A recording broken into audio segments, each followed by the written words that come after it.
The Dallas Mavericks. Quick offseason recap. They lost Spencer Dinwiddie, Kessler Edwards, and Olivia Maxence Prosper. They added Cooper Flagg, the number 1 overall pick.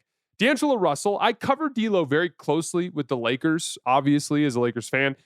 He's James Harden light.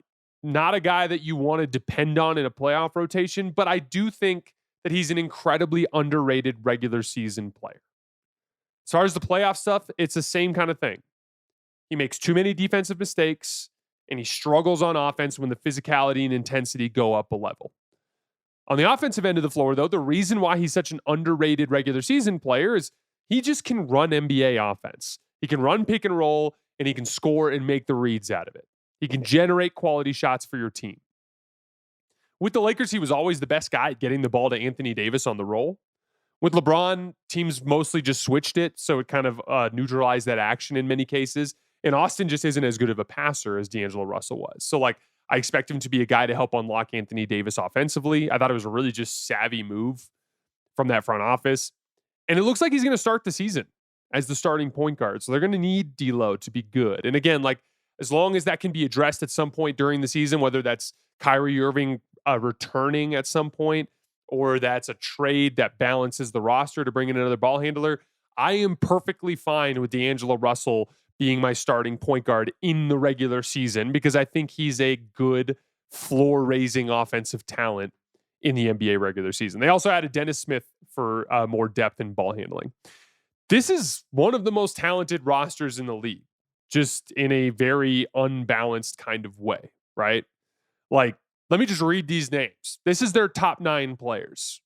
Anthony Davis, Cooper Flagg, Klay Thompson, PJ Washington, Derek Lively, Max Christie, who I think is really good, covered him with the Lakers too, Daniel Gafford, D'Angelo Russell, and Najee Marshall.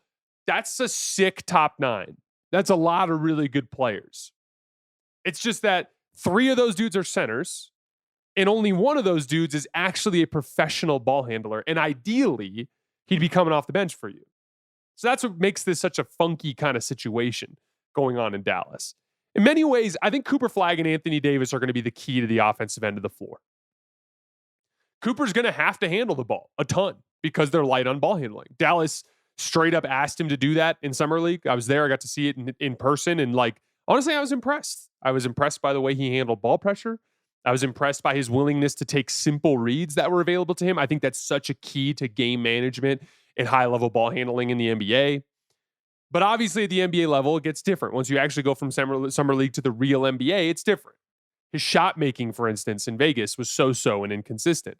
He'll need to learn quickly on the job there. That's going to be a big swing. And for Anthony Davis, it's very important that he's able to play the 4 because otherwise you won't be able to find minutes for their center rotation. If AD can't find a way to play the 4, then you got to get rid of one of Gafford or Lively. It's just a waste of talent on that particular roster, right? But that's going to require Anthony Davis to reach a certain level of offensive polish that he just hasn't really shown since the bubble. So all eyes in the early season are going to be on Cooper Flagg and Anthony Davis and their overall offensive polish and how well they can handle their elevated roles on that side of the floor compared to what they've dealt with in recent years. The lack of roster balance is probably what will take them directly to a first-round exit.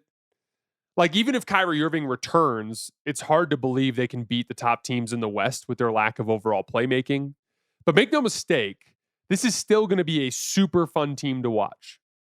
And they're going to win a lot of regular season games. They can take so many different shapes. They can go small, like the Lakers lineups with DLo and Max Christie in the backcourt, Anthony Davis at the 5, Klay Thompson and Cooper Flagg in the middle. They can go huge with Derek Lively, Anthony Davis, Cooper Flagg, Klay Thompson, and switch everything with that 2 through 4. Even DLo, if you have to play him with those groups and you need to leave him on an island and switches, you're backing him up with 3 ridiculously rangy athletes.